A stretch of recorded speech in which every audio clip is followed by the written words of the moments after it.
gist of the play. It really was Nerene's brainchild.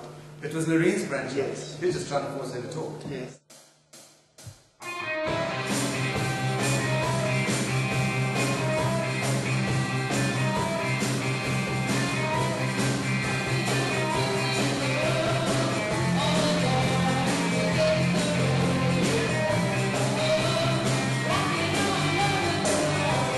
This is how these things happen. This is. At the start of the year, we were wondering what to do. And in one of our get-togethers, Nerene suggested that she always wanted to do something that traces the history of rock music to about the 1950s. Well, that's where our debate ended. We've got talented Steve and talented Jacques here. So a lot of the writing of the story was Steve's musings. He is the oldest. I think he may have been born in the 50s. So it was first-hand recollection for Steve. But a lot of the story developed with Steve speaking and me writing. And then Jacques, because he's a brilliant writer and storyteller, editor-in-chief, was able to put this all together into what we see here. So, yeah, actually it's the three of them. I am revolution. I change with the times, yet the core of me stays true. I didn't lose my way, Bob. You did. One more song before moving on then.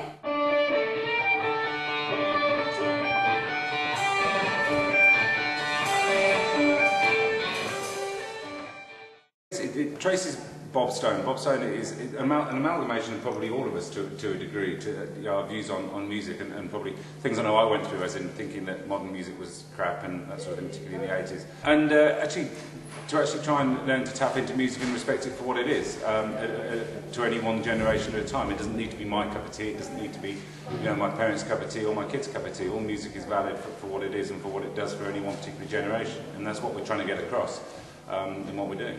I think it did start with Nerene listening to the song Driftway. I think that was which is in the show. Yeah.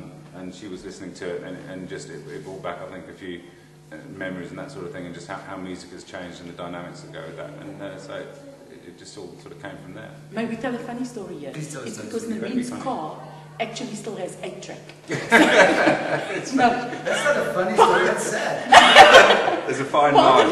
Part of it is that Nerene spoke about cassettes that she had of shows that she taped in the 1980s. Cassettes that she has. Cassettes that she has and plays in her car. I also have to say that she's not part of this at the moment, but the show wouldn't be in any way what it is without Lindsay coming in to take charge of it.